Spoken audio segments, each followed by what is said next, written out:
Perfecto. I do believe we are now live after that previous little mishap. So, as per the title of this video here, we're going to be watching and reacting live to the latest upload by the Y Files. If you have not watched the Y Files, then go watch the Y Files. They are phenomenal videos, both giving all of the information about different incidents and events that have happened, conspiracy events generally, and then breaking down what evidence has been debunked, which evidence is still standing, which evidence is true. So yeah, join me as we have a look at the latest video. Cool. This episode of the Y Files is brought to you by Enlisted.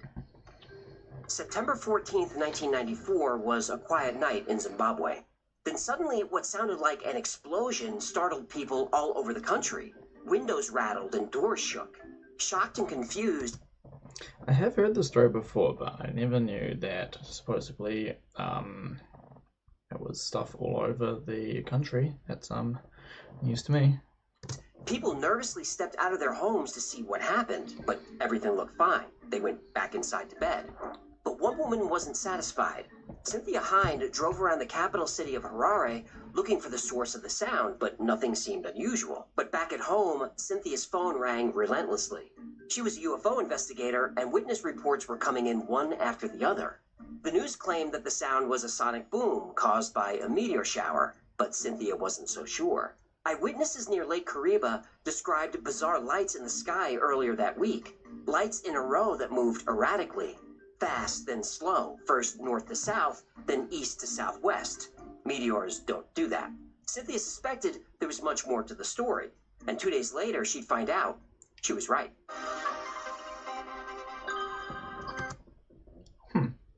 Assuming this teaser at the beginning there is related to the actual incident, that is quite interesting.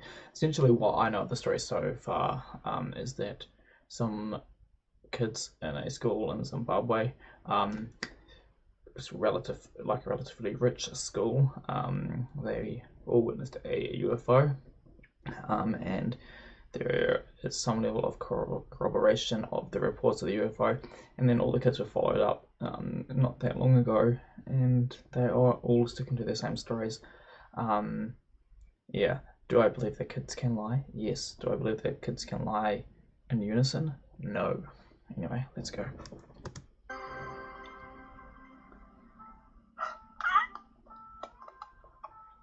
Human, thank goodness. I get through. You to do very important. What do you... I can't understand you. Hang on.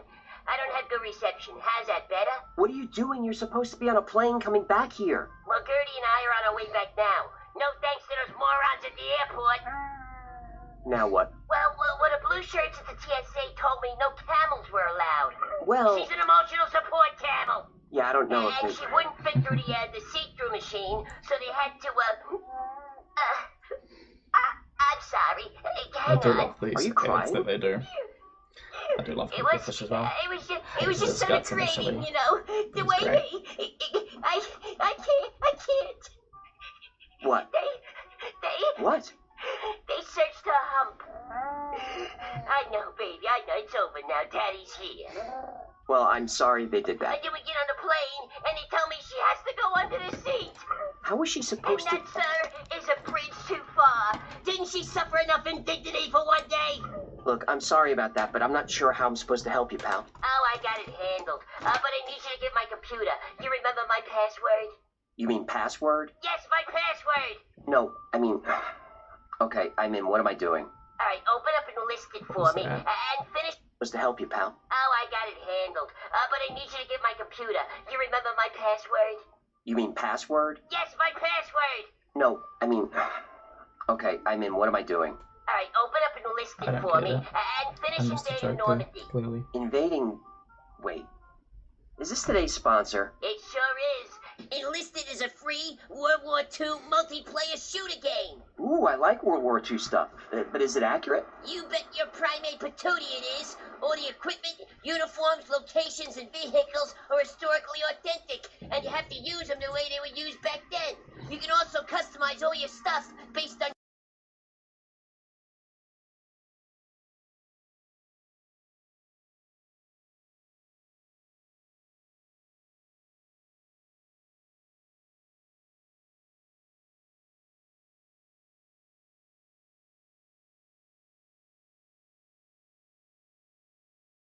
I'm ready. How do I do it? Just click the link in the description to download and list it for free on PC, PlayStation 4 and 5, and Xbox One and Series X and S. There's an exclusive bonus with this link too. 3 days of premium time and orders for troops and weapons. All right, I'll finish up Normandy for you, and then I'll set up my own squad. But, how are you going to get back to the States? Oh, don't worry about me and Gertie. We got a plan. I know, honey, I know. Just don't look down.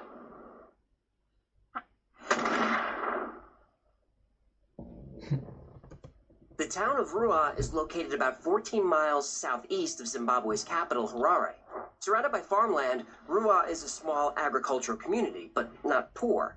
The more affluent families in the area sent their children to Ariel School, a private academy for grades 1 through 7, or ages 6 through 12. Oh, wait a minute. They named the school after that redhead chick with the purple pasties? No, the Archangel Ariel. Did she wear purple pasties? He. Oh, I'm sorry. Did I use the wrong pronouns?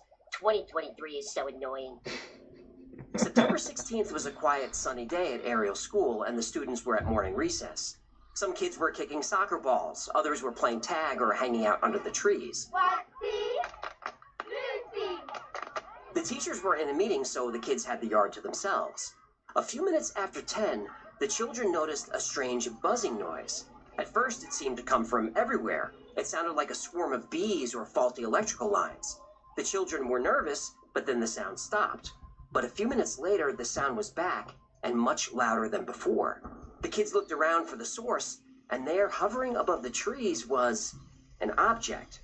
Witness accounts vary, but some saw a bright streak, others saw a glowing disc. But all agreed a mysterious object with flashing lights was descending beyond the tree line. Naturally, the children drifted toward the woods for a closer look. Through the brush, they saw a metallic saucer-shaped craft slowly land in a rocky field just beyond their play area. Then the buzzing stopped. Other children in the yard became aware of the commotion, hearing shouts of, "I see it, and there it is." Subconsciously. So I'm guessing this here is the continuation of the little teaser at the very beginning before the ad. So, yeah. Interesting so far. The children gathered together, pooling their bravery, and walked slowly toward the object. Then they stopped, frozen with fear. 2 figures were standing outside the craft, and those figures weren't human. Hundreds of people today phoned the ZBC and the BBC correspondent in Harare saying they sighted an unidentified flying object last night. We have some eyewitness reports. It was a bright, radiant light. I've never seen anything like it in my life. It was the absence of noise at it. You know, like with the Phoenix Lights events, when you have hundreds of people, well, for Phoenix Lights it was thousands of people calling in, talking about the strange experiences that they have experienced, it does suddenly become a lot more plausible in my view. I mean, for just 1 or 2 people to call in and go, "Hey, we saw whatever they claim to have seen," then yeah. But when you have hundreds of people, like even if you have hundreds of people and they have slightly different stories, just the fact that you've got hundreds of people seeing something is a bit crazy. The craft sat silently in the brush beyond.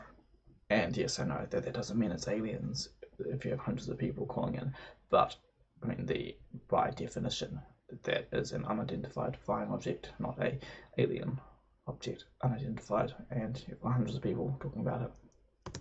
On the fence line, 2 beings about 4 feet tall emerged from the silver object. They were dressed in dark, tight-fitting suits. They had large heads with no ears and very small noses and mouths. Their eyes were big, almond-shaped, and completely black. The creatures were walking back and forth around their ship as if looking for damage. Alien pit crew, nice. Well, they didn't seem to notice or care much about the children until some of the younger students started screaming. Then the creatures stopped, turned, and looked right at the group of kids waiting by the fence. The younger children ran screaming back toward the school, but the older students stood there watching, staring. Salma, a 5th grader, wanted to run and protect her younger siblings, but she couldn't move. She was doing everything in her power to escape, but something about the big black eyes of the visitors kept her in place. Big head and big black eyes, and was dressed in a black bodysuit. Then, completely against her will, she felt herself take a step forward. At the same time, one of the beings took a step toward her. She felt like this being was probing her mind, looking for something. Mind control. Something like that, yeah. Oh, that's why I wear this hat. It protects me from government spying and alien mind control. It also happens to be très tendance. Google it. 12-year-old Liesel. Très tendance. Google it. Let's have a look.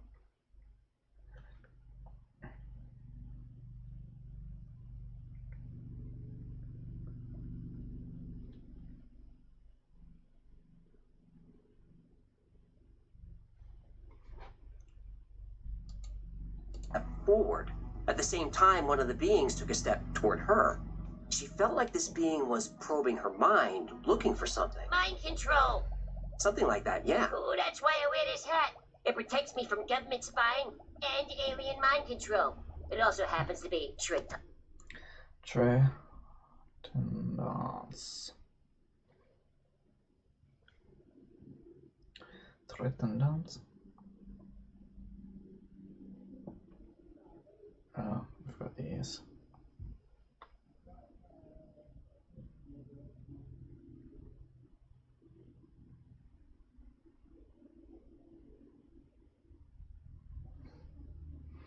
Has a tendency to exaggerate. Okay. tendance. Google it. 12-year-old Liesel was frozen in place. She felt the space and time around her distort as ringing in her ears grew louder and louder. Then, like frames of a movie, images flashed through her mind. Images of some kind of catastrophe on Earth. She saw people screaming and cities burning. Then an image of millions of trees burned to cinders and of the oceans boiling. Emma was standing next to Liesel, watching in silence. Instinctively, she grabbed Liesel's hand.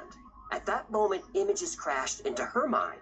She saw technology Anyone that's done hypnotism or has done like meditations and whatnot, you do in those kind of states see like pictures in your mind, which sounds similar to the kind of things that they're describing, and also the whole compulsive movements and whatnot. There's a thing in like meditations and whatnot called the name has slipped my mind. Spontaneous kriyas is what it's called, which essentially is when you just get super relaxed and then your body just automatically does whatever it thinks is like most beneficial.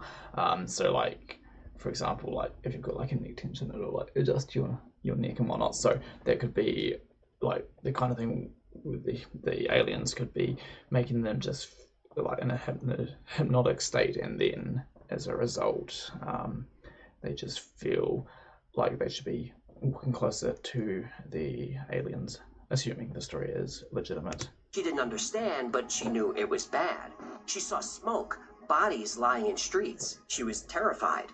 She willed her legs to move, to run away, but she couldn't. She didn't feel stuck, but felt like she was floating, like her feet weren't touching the ground. There was no way to run.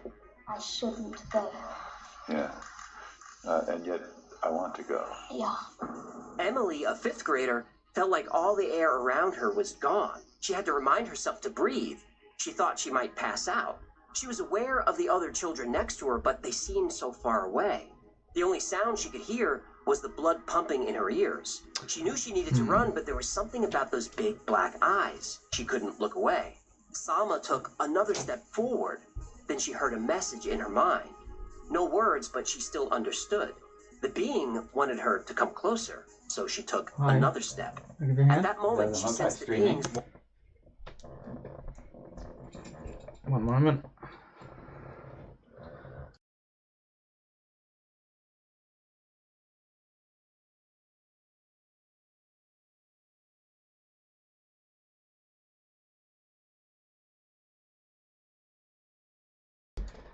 Sorry about that. Okay. wanted her to go with them. Now, though it seemed only like a minute or two, 15 minutes had passed. Suddenly, the school bell rang, indicating recess was over. Eyes, she couldn't look away. Salma took another step forward. Assuming that video of the girl just being was from the event, she looks shell-shocked. Then she heard a message in her mind. No words, but she still understood. The being wanted her to come closer, so she took another step. At that moment, she sensed the beings wanted her to go with them. Now, though it seemed only like a minute or two, 15 minutes had passed. Suddenly, the school bell rang, indicating recess was over. The creatures glanced at the school, and the children snapped out of their trance. Then reality came crashing in, and the children panicked. They ran screaming back to the school. They burst in. That would also make sense as well, that having something like the bell, like, whacks them out of their trance. It's like, when people are hypnotized or not, you can, like, do, like, a clap, and that can be enough to trigger them back out of it. Same with animals. If you get animals into a hypnotic trance, you just need to make some kind of loud noise and it will instantly wake them out of it. So it could be that the kind of trance that they're in is more similar to like the flight or fight trance that animals get into when they're like playing dead, as opposed to a hypnotic trance, potentially. Into the hallway, yelling their story to anyone who would listen. The teachers came out of their meeting and it was chaos. When the children finally calmed down, they explained what happened. The teachers ran out to the yard, but they were too late. Oh no, children die? Around 10 a.m. on September 16th during recess, 62 students from Ariel School saw one or more shiny silver craft descend into a brushy field near the playground. Sitting on the spaceship. How do you know it was a spaceship? Wasn't it a helicopter or something like that? Well, it looked like it was like a disc, like a round. And whereabouts was it? Over in the trees over there, between the third pole. And did you girls see that as well? Several students said the craft was surrounded by smaller objects zipping around the sky. These objects had flat. For anyone that's either had kids, which I haven't, but I have multiple younger siblings, when they try to make up a fantastic story, they just keep on talking. They don't just give very simple, basic answers like the children gave just then.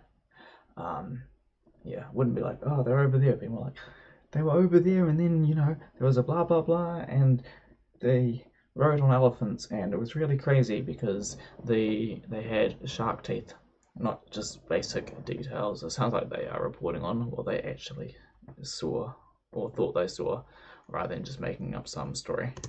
Flashing colored lights. They were moving slowly and would disappear, then reappear somewhere else. It seemed like the objects and the beings were guarding the saucer, or maybe trying to fix some kind of malfunction. We asked them to draw pictures of what they saw on Friday, and after looking at those, I definitely feel that they did see something. What did you think it was? I don't know. I just thought it was some kind of alien from a different planet.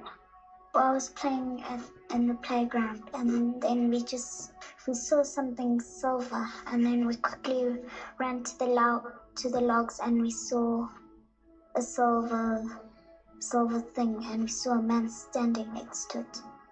Immediately after the incident, the headmaster of the school, Colin Mackey, told the children to draw what they saw and write down everything they could about what happened. This would prove very helpful in future investigations.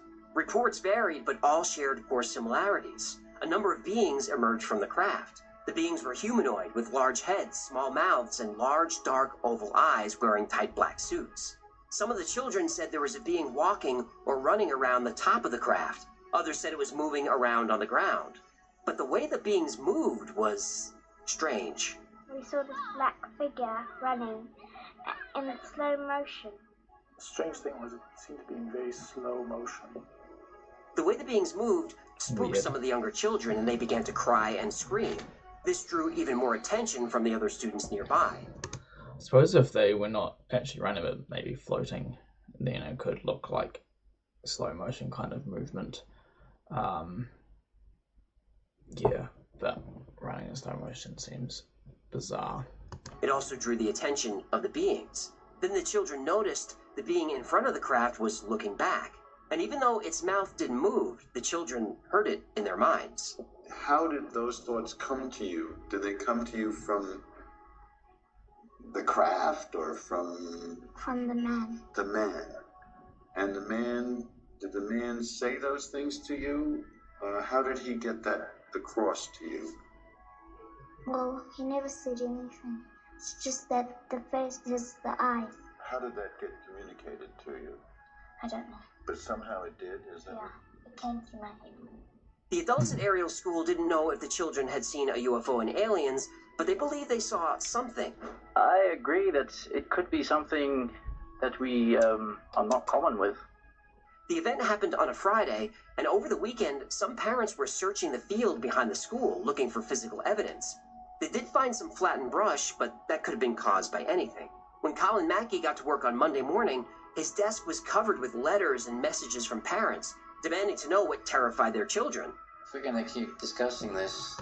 Would have been interesting to see whether or not the flattened grass was damaged or just flattened, because with the with crop circles, even though the grass is flattened, it's not generally damaged, and after time it actually just stands itself back up. It's bent rather than damaged, and the only parts that actually get damaged are where people walk on the crop circles.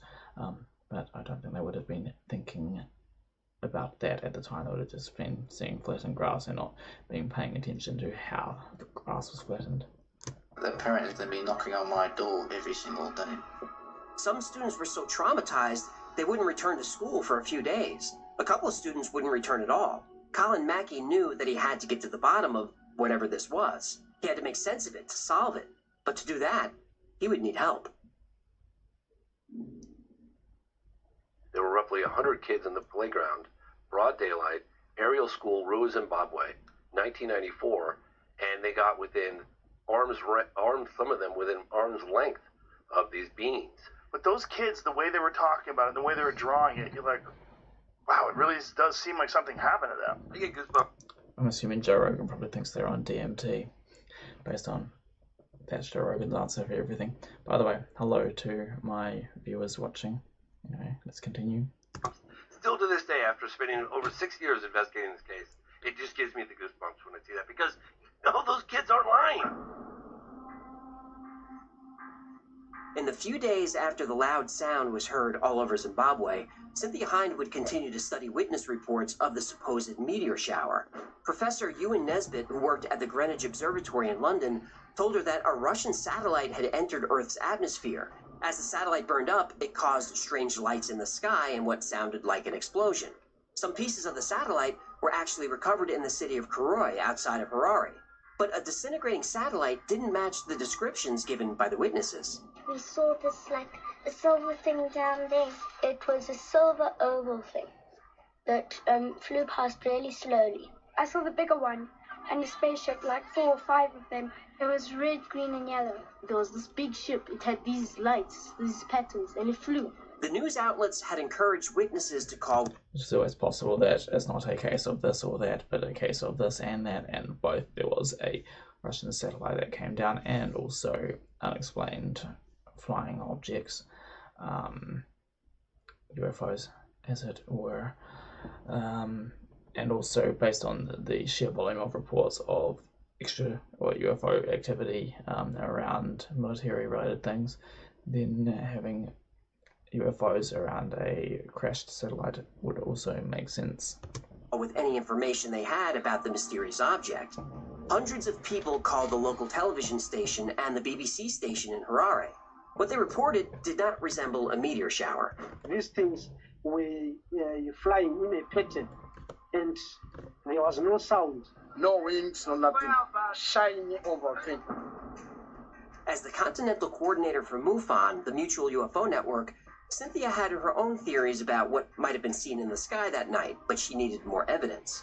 2 days later came an electrifying call from Tim Leach, the BBC Bureau Chief for Zimbabwe. Hello. Hello, my name's Tim Leach from BBC Television News. I understand that you had some strange experience. Yes, that's right. He was a respected journalist, a seasoned reporter who covered war zones. Yet on this call, he sounded rattled. Tim told Cynthia that 62 students at the Ariel School in Rua had seen a UFO. He invited her to join him at the school to talk to the children. Of course, she agreed, but even after 20 years as a UFO investigator, she'd never seen anything like this. Interesting. Tim Leach was a cameraman and producer who had covered war-torn parts of Africa like Angola, Rwanda, and Nigeria for the BBC.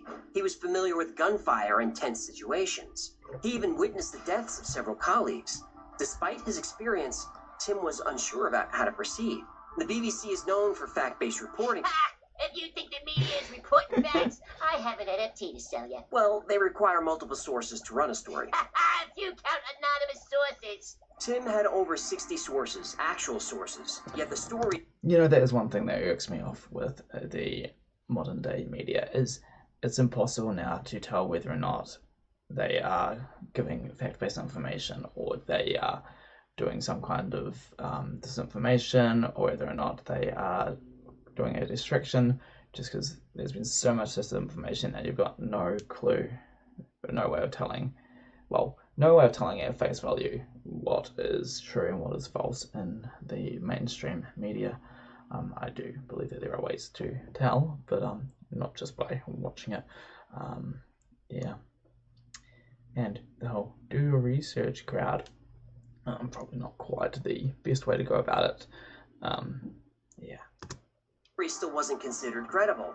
Local reporters weren't taking it seriously. Well, unless it's a story about cow farts and global warming. They take that very seriously. Yeah, I don't want to have this conversation now. Even Tim Leach, a self-proclaimed realist and skeptic, couldn't make sense of the Ariel School UFO incident. That's when Cynthia Hines suggested they contact Dr. John Mack. Tim Leach from BBC Television News in Harare, Zimbabwe. Message for Dr. John Mack.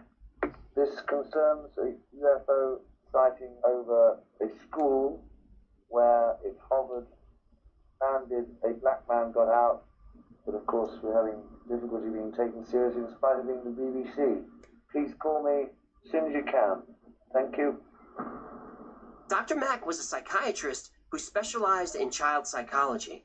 In the early 90s, he conducted a 10-year psychological study on individuals who claimed to have experienced encounters with aliens. These encounters often recurred and even involved abductions. Dr. Mack believed that society, especially academics, shouldn't dismiss these reports as mere mental or cognitive issues. Again, the whole thing has made me re-examine all of these notions of happen, didn't happen. For them, it is completely real, and it is not the product of mental illness. Now, whether it happened altogether in this reality, I don't know, but it shows up in their world. They're seen to be missing by witnesses at the time, so something is occurring that is entering our world. So Dr. Mack came to Zimbabwe and began speaking to the school staff to gather information about the incident and what the children might have experienced.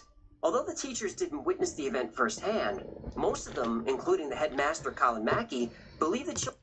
You know, I agree with that analysis that he just gave. Like, people are so quick to go, oh yeah, but no, it's definitely not aliens, and then they just completely ignore it, which is just such an unscientific and useless way of going about things. Like, it'd be like me saying, oh, I saw a red car on the street, and then people going, well, actually, there are no red cars in New Zealand. And then as a result, they assume that there was no car on the street. Turns out, actually, maybe I just saw a car that was orange and I mistook it for red. But because the detail given is not understandable to the people hearing the information, they just write it off as a complete fabrication. Children had seen and experienced something. How many of them reported seeing the craft? Something in the region of about 60. Yeah. More of them could have seen it, and they're just too embarrassed to talk about it. The teachers felt that it was unlikely for 62 students to come up... Give me one moment, I'll be back in about 15 seconds.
Right, I'm back. Sorry about that. Let us continue. Let's just take it back. A few seconds. Something in the region of about 60. Yeah. More of them could have seen it. They're just too embarrassed to talk about it. The teachers felt that it was unlikely for 62 students to come up with such nuanced and similar stories together. Cynthia Hind had also noted that if all these kids had told the exact same story, it would suggest that they had conspired and fabricated it. While she acknowledges that some students may have added or embellished details, she believed that the core of what each child claimed to have seen remained the same, and that what they saw was very creepy. What was scary about it? Well, I got scared because I've never seen such a person like that before. They had short legs and quite a long top. That is also a very fair point.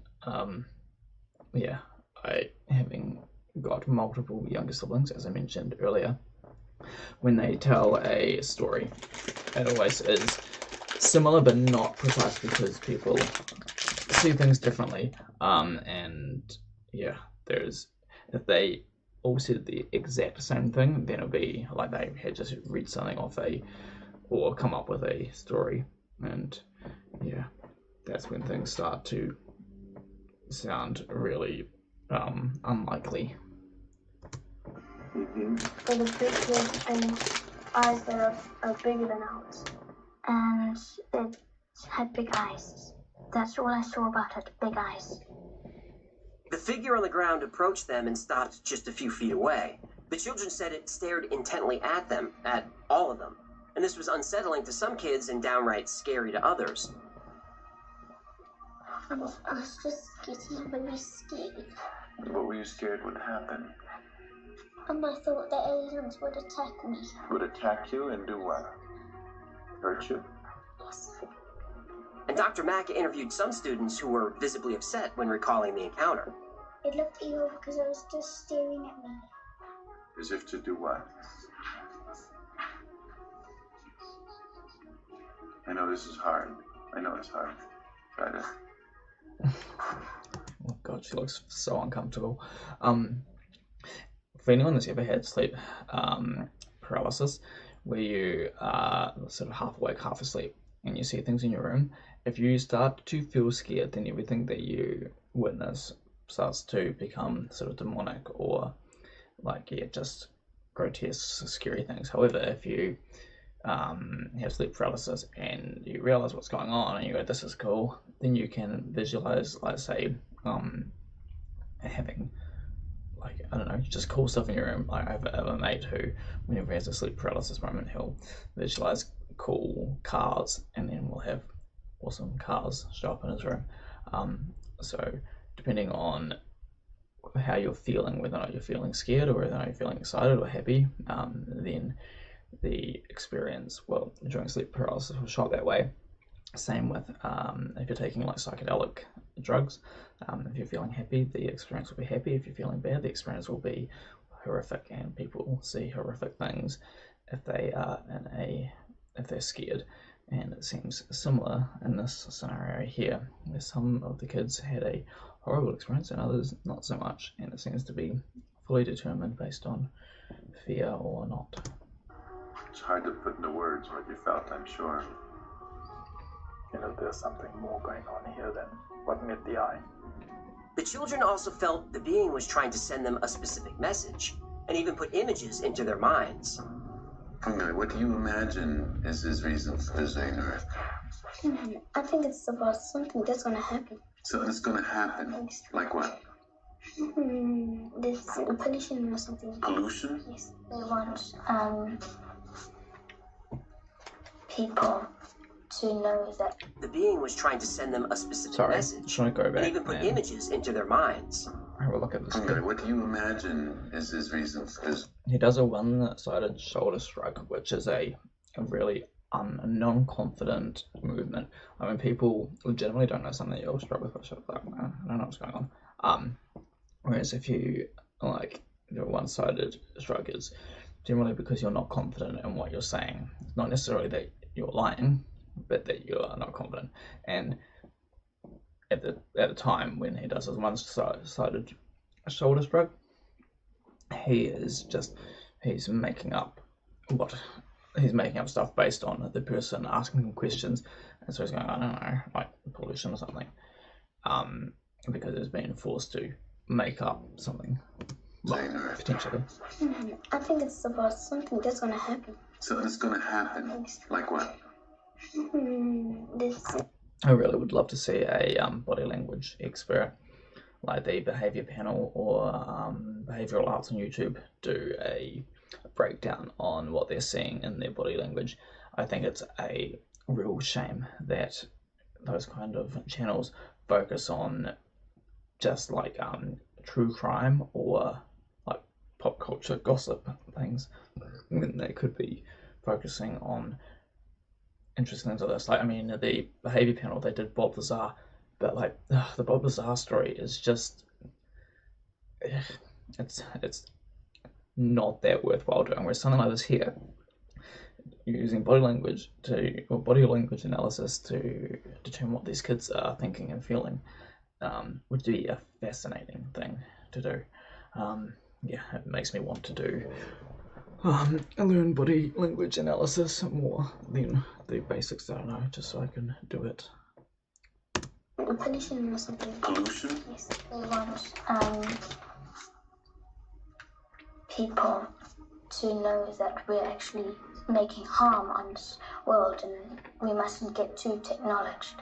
It was like in the world, all the trees would just go down and there would be no air and people would be dying.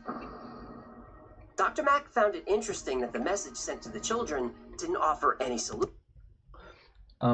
There's a theory regarding the UFO encounters, and not all of them, because the idea is that there is multiple different civilizations, but that one particular civilization, like the Greys, are a future version of humanity from an alternate timeline who destroyed their world, and then as a result of not being able to live in it with their normal human bodies, they genetically engineered themselves to be able to survive in their new hostile Earth. As a result, they lost the ability to be able to reproduce, and then also lost the ability to be able to use or have much like empathy, emotion, and whatnot. However, they do also have the technology to be able to travel through timelines, alternate realities. Don't ask me how. And so they've come to this version of Earth, which has still hasn't crossed the threshold point of no return for destroying the planet. And then also the abduction phenomenon is done to make hybrid versions of these alien greys who have destroyed their ability to reproduce. And so, yeah, the idea is that we are helping them out through a subconscious, unconscious agreement. And yeah, that's would make sense. I mean, that's quite an out there story, and it has been spread by people like, well, not people, but channeled beings like Bashar. He talks about it a lot, and everything he says regarding that topic does match up with the information given on a lot of different abductee reports, and then like what these kids are saying about not destroying the planet. And I mean, you might say that having 60 kids have this feeling and whatnot doesn't change much, because it's just a very small amount of people. However, there is that idea that a butterfly flapping its wings in China can create a hurricane in New York, and that just the smallest change can completely alter the path of the world. So it is possible that the way of creating huge change is by doing the most minimal thing. Also, another thing that a lot of more spiritually minded people who talk about UFOs and aliens say is that they don't interfere with humans directly, but only indirectly, because they want humans to be able to make their own choices and be able to fuck up their own planets rather than just forcing humans to do what they want. And of course, humans being told to do anything, humans being told to do anything by other humans is hard enough, let alone some alien civilization coming in and saying, hey, this is how you should run your planet. Pollution's only a warning. There was no suggestion as to how to address pollution. Oh, what, did Greta Thunberg go to this school? She wasn't even born yet. How dare you! Dr. Mack felt this lack of agenda made the children's stories about the encounter more sincere. One girl tried to explain what the being was telling her about humans' impact on the planet. I think that in space there's no love, and down here there is. There is love. Yes. Mm-hmm. Is there anything we can do with that love as far as taking... Yes, so that's what I was just talking about, that not that in space there's no love, but the greys, or for these kids the blacks, but yeah, the greys have no love left, they have no emotion that has been genetically modified out of them. Actually there's one thing I was going to say regarding the abductions and then people thinking that the aliens are mean or horrible or whatnot.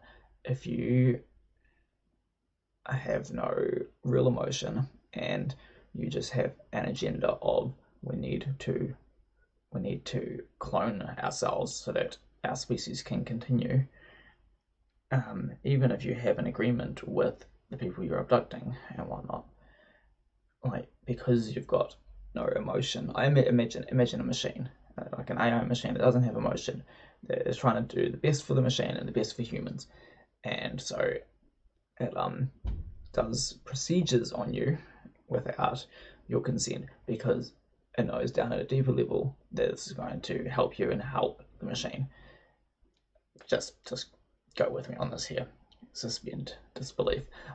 Then yeah, you wouldn't understand, the machine wouldn't understand that he's hurting humans, or that is hurting humans emotionally, but then at the same time humans would just think that the machine was evil because humans attach emotion to everything, and humans attach emotion to the greys, to abductions, and think that there is some evil intent because humans just assume that everyone else has the same level of emotion, which I would be highly surprised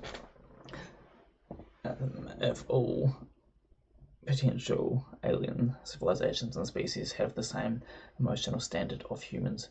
That would seem really, really fucking stupid to me, that we have unlimited potential for alien life, and all of them are exactly like humans. I would say that there are a lot that are like humans, but not all of them. Of the Earth you had talked about. Dr. Mack was encouraged. He asked if there's anything we as a people can do with that love to help the Earth. Unfortunately, the answer was no.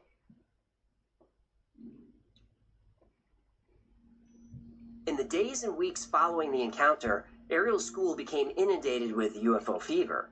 The media swarmed, locals speculated, but authorities clung to conventional explanations. The official story was a meteor shower from 2 nights before seeded mass hysteria. A few students concocted an elaborate imaginary tale that caught on with the rest of the school. Parents were divided. Some refused to believe their children, but others took the story more seriously. Many locals chalked it up to mischievous spirits, like the Shona Tukuloshe, a dwarf from Zulu mythology with a large head and pointed ears. Holy men suggested ancient shrines nearby had drawn the craft. They claimed that mysterious events had been happening in the area for years. Either way, most residents believed something supernatural had occurred. Whether it was aliens or not, the teachers and investigators believed the children had some kind of experience. And similar reports were made before and after the school sighting. What the hell is that? That 2 days is before the aliens aerial with encounter, a balloon. 100 students at the Pier House School, only 25 miles away, saw a flying object flying very low to the ground as if it was going to land. At the same time, the school and bus radio systems stopped working. By the way, to the people that are watching, if you have any suggestions or ideas or things that you would prefer me to do or like to see, just let me know. I am open to learning and yeah, matching my audience, regardless of how small it currently is right now. That same day, during daylight, a mother and her young child said they saw a UFO in the area, and a truck driver reported seeing strange beings on the roadside that night when he was driving. But the story of the Ariel School UFO incident isn't perfect. Many students agreed on some details, but the stories had a lot of variations and contradictions. Some students saw the beings, but not the craft. Some described the object in detail, but don't remember any beings or entities of any kind. Some students playing in the yard at the very same time saw nothing at all. The students that did see the object couldn't decide if it was one or more. Most students thought the object was a ship or a craft, but they couldn't agree on how it looked. Some kids drew windows and doors. Other children saw lights and landing gear. 2 boys said the ship wasn't silver, it was black with green stripes. One child said it was red. At least 2 students heard a loud noise in the sky. Some said it was... I don't know about you, but I remember a blue, black, gold, white dress that people couldn't agree on the colour on. So it's not too outrageous to think that people could possibly see something different in the exact same thing. Was a buzzing sound like bees. Another said it sounded like a flute. As for the beings or pilots or aliens or whoever they were, some students said they had long black hair, while others saw no hair at all. Some kids said the beings were fat. Also, another thing regarding the colour is that some people have colour blindness, so it's entirely possible that people could see things completely differently. Also, in regards to some people getting images in their minds and others not, and the likes, some people find it very hard to picture images in their mind, and they just have an internal dialogue. Like for myself, my imagination is based almost entirely on words and sentences and whatnot, but I have a very minimal ability to visualize images, whereas my partner, on the other hand, is entirely image-based imagination and has no internal dialogue. So I'm sure if he sees aliens, he'll see pictures in his mind. Some said they were thin. One student said the being looked like a shadow, and there was no agreement on how many there were. Fat versus thin is such a... it has no real relevance because it is all based on the person's individual perception of what is fat and what is thin.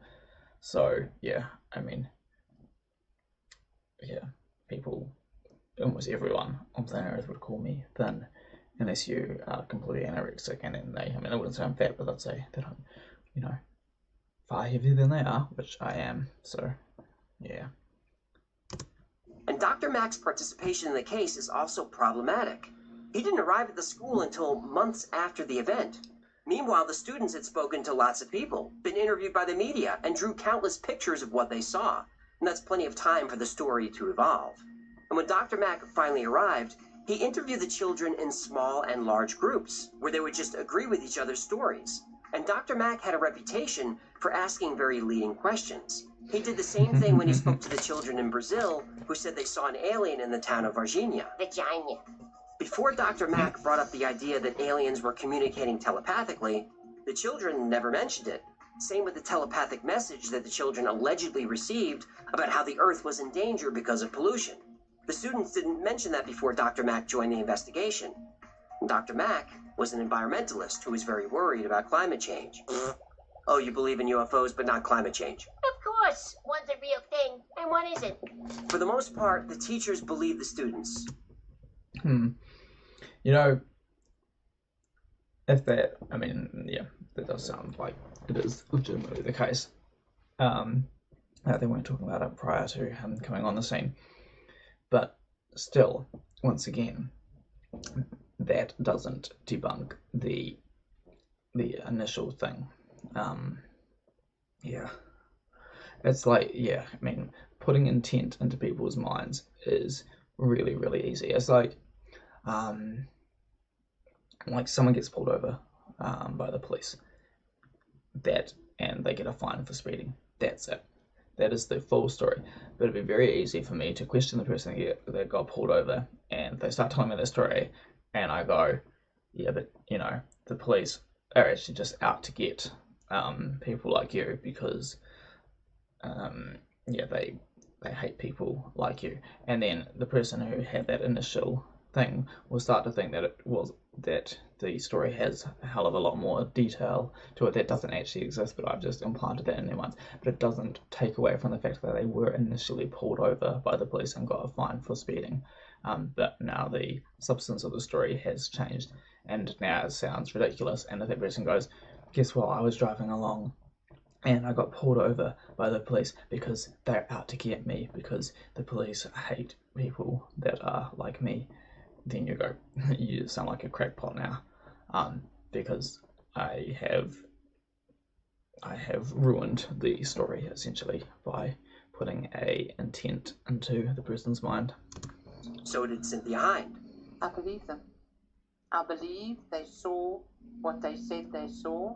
I think that perhaps some have been influenced by others and they've added a little bit here and a little bit there. But basically, they drew in their drawings many things that I don't think that they could know about.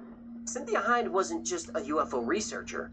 She was the MUFON Continental Coordinator for Africa. And the purpose of MUFON is to investigate UFO sightings and gather data. MUFON is not a group of UFO nerds posting on Reddit. I do like those nerds. MUFON were also kind of dickheads back in the day. They supposedly are a bit better now, although they are kind of like the cool kids club on ufology. But I do know back in the day, yeah, there's some not so great stories about the way they've treated UFO related cases and UFO related people. Nerds don't. I do too. MUFON tries to discredit as many stories as they can so that what's left is truly unidentified. They use the scientific method. They observe, collect evidence, and formulate hypotheses. They then conduct experiments to confirm or refute each investigation. And they have a success rate of 95% in proving their hypotheses. And this case elevated Cynthia Hind's career. But Dr. Mack, on the other hand, saw his career suffer. He wasn't just a child psychiatrist who dabbled in UFO research. He was a Pulitzer Prize-winning professor and head of the Department of Psychiatry at Harvard Medical School. But his colleagues didn't like Harvard being attached to his UFO research. We're very embarrassed for the profession and a little worried about John himself. The most frustrating thing with this fella here is that it's still the mainstream accepted thing that you just, anything to do with extraterrestrial research, UFO research, UAP research just instantly gets thrown in the psychic phenomena, the wacky, the religious phenomena bin. And despite the fact that there is undoubtedly the phenomena out there, and they attack it with a religious vigor, because it doesn't fit their particular narrative of what people should be studying with science, they instantly just go, nah, these people are crazy. It's like Dr. Avi Loeb doing his Galileo project and people involved in that there. People like academics, researchers are so quick to call these researchers crazy and whatnot, and it's really damaging to the field. And I think in the near future we are going to have undeniable proof, and then all of these skeptic debunker researchers who have never looked into it at all are going to look really, really stupid, and I cannot wait for that day. Alf, what has gone off the rails? Well, John is a man of great gift and great intelligence, but he's also a man who tends to take... One moment, just going to read these here. What's that there? UFOs are real. Most are property we own, and some are off-world devices. Most of what is witnessed is ours. For as long as there has been media, government, the topic has been met with skepticism and ridicule. Funny how the media can change the opinions of the masses within days. You know what? You say that, however, based on what's currently going on in the media, it's still a long way from being accepted as mainstream. I did a really quick YouTube live just before talking about the idea of extraordinary claims require extraordinary evidence, and how frustrating that claim is, because it's such a stupid idea. It's like if I told you that there is a dragon outside your window, then you wouldn't go, well, I haven't seen the dragon outside my window, I need extraordinary evidence. You would start looking out the window. Whereas all of these people, a lot of like the big YouTubers and whatnot, they just hear one small piece of information and they go, oh, we need extraordinary evidence, and then they just wipe it off like that there. And these big YouTubers, like one of them is Moist Critical, Charlie, and I like his videos. He's usually very very open-minded and says and is very good at changing his mind based on new evidence and whatnot. But I think at the moment he is quite limited by his lack of knowledge in the topic, because it had just been poo-pooed by the media for so long. Watching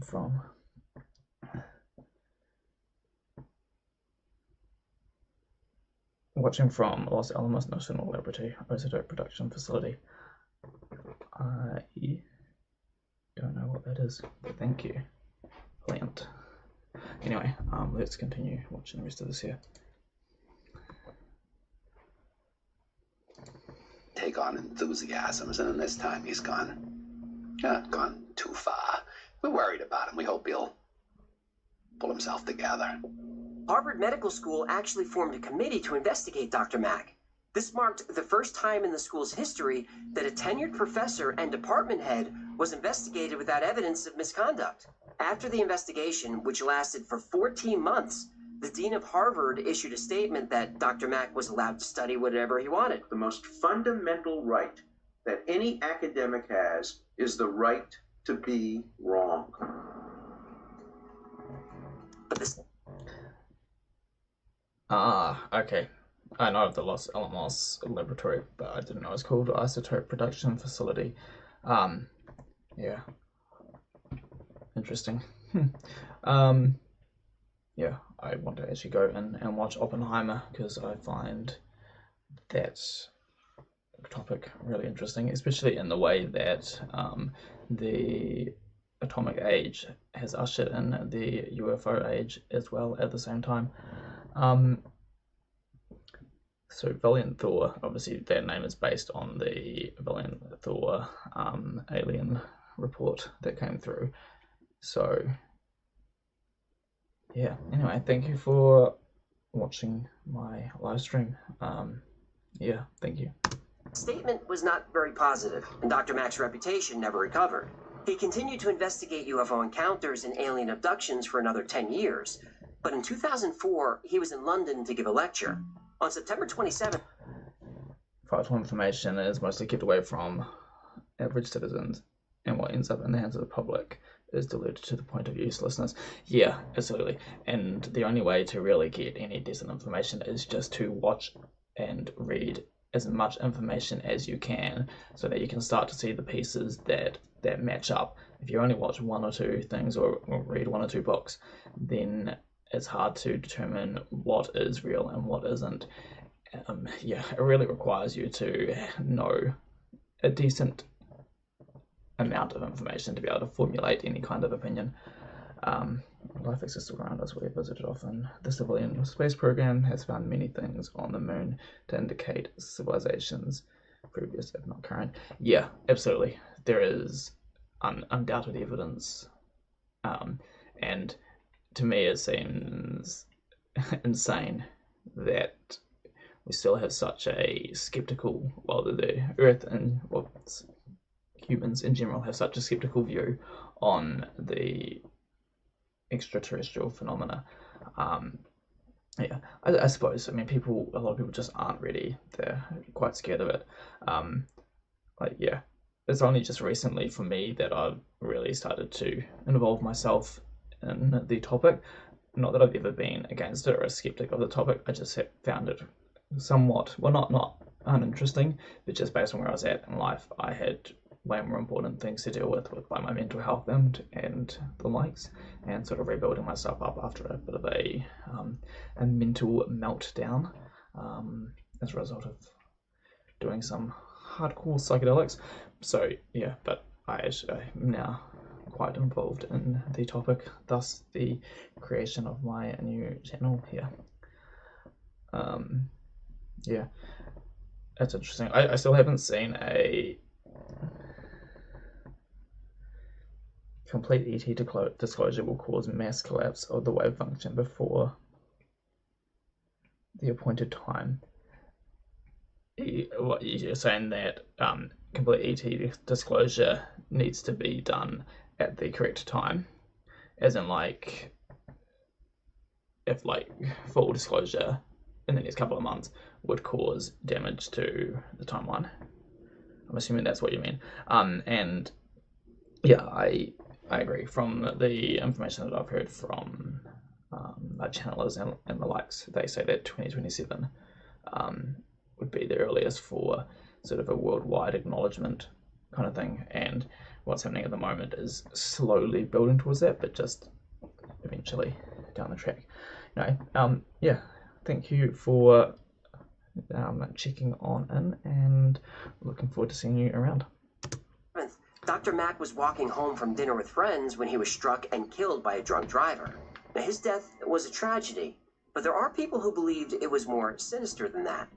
Dr. John Mack was, at the time, one of the most famous people researching alien abductions. He appeared on mainstream television shows like Larry King Live and Oprah, and some believe his high visibility put his life in danger.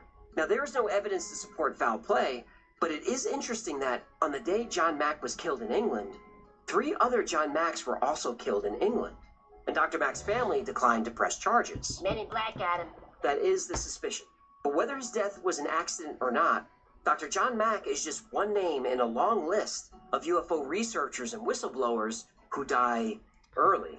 Now, those deaths could all be coincidences, but you know how it works. But in 2004, he was in London to give a lecture. On September 27th, Dr. Mack was walking home from dinner with friends when he was struck and killed by a drunk driver. Now, his death was a tragedy, but there are people who believed it was more sinister than that. Dr. John Mack was, at the time, one of the most famous people researching alien abductions. He appeared on mainstream television shows like Larry King Live and Oprah, and some believe his high visibility put his life in danger. Now, there is no evidence to support foul play, but it is interesting that on the day John Mack was killed in England, 3 other John Macks were also killed in England, and Dr. Mack's family declined to press charges. Men in Black got him. That is the suspicion. But whether his death was... That would be terrifying, having a whistleblower or a researcher with the same name as yours, and then they start getting negative attention. It would be kind of, you know, a little bit scary going outside of your house.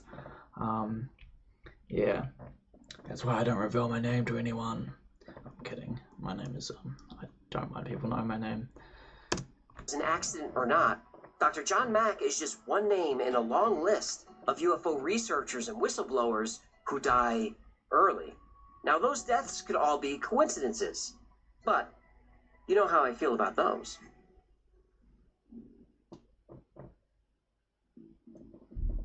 The Ariel school encounter wasn't the first time a UFO landed near a school, which was seen by multiple people. On April 6, 1966, in Melbourne, Australia, students from Westall High School and some local residents witnessed a UFO land in an open field. People described the object as silver and saucer-shaped and about twice the size of a... If anyone wants to hear a lot more about this particular incident, in Ross Coulthard's book, In Plain Sight, he has I think it's almost an entire chapter dedicated to this particular incident and all of the shenanigans that happened around it.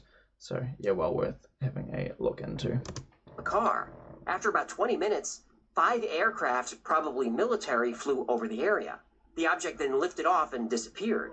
Authorities tried to cover it up, but the craft was seen by over 200 people who all told very consistent stories. A teacher who claimed to see UFOs hovering over a Melbourne school says military officials threatened to have him fired if he ever spoke about the incident. They were threatening him? Oh, absolutely. I was threatened.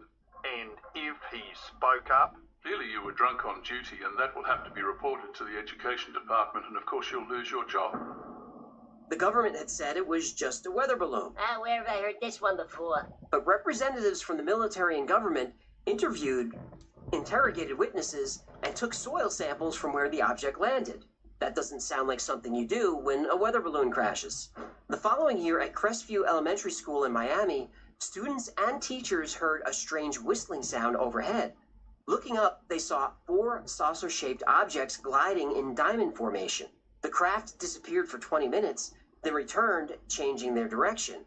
The sound they made was so loud, it drowned out the shouts of the teachers. Students ran back inside, terrified.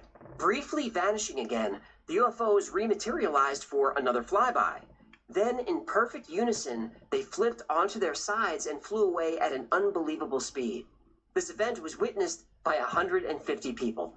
9 years later, in Wales, over a dozen students and staff at Broadhaven Primary School reported a silver disc hovering over the school. They watched the object for a few minutes until it darted away. But later that afternoon, it returned, this time witnessed by even more people. Once again, it hovered for a few minutes before vanishing again. The British government said the UFO was actually a meteorological anomaly, a weird weather event. But in 2017, documents were found that proved not only was the government taking the sighting seriously, the UFO was seen by military personnel and pilots and air traffic controllers. Well, how long are these governments gonna keep lying to their citizens, huh? I don't know, I guess until the citizens get sick of it and do something. Government is based on the citizens, so when the citizens are willing to stop lying to themselves, then I guess then potentially the government might stop lying to the citizens. About it. You sick of it yet?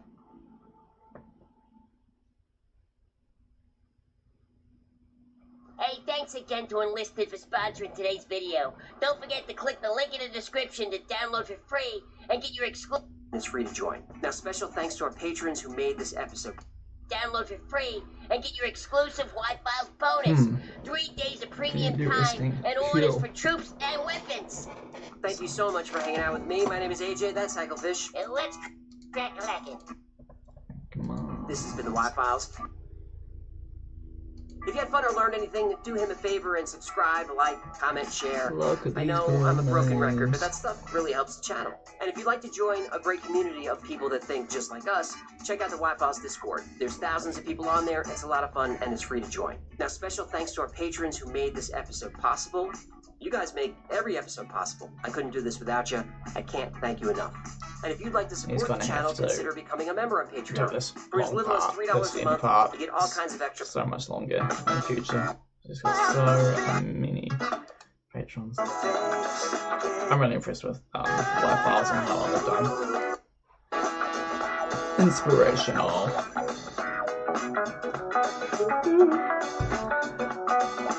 All in all, I think it was a really cool vid, quite interesting. Not really anything that I didn't know, with the exception of the investigator dying and having other people with his name all dying on the same day, which is a bit crazy. And yeah, all the rest of it. Oh, also I didn't know that the whole thing about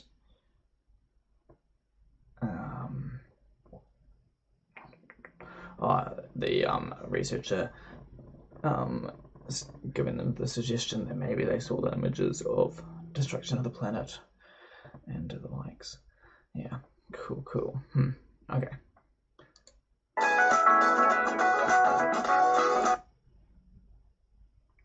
Yay! See that there? Been love. That's me. Woohoo!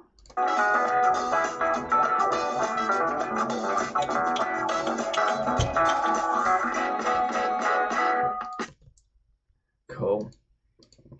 Right, anyway, that was fun. That was quite cool. Thank you to Mr. Valiant Thor and Ben Love. Ben Love's me. No, but thank you, Valiant Thor, for tuning in and your comments. They were interesting and insightful. And yeah, join me on the next stream that I do, which will be, who knows, might do one later on this afternoon. Just depends.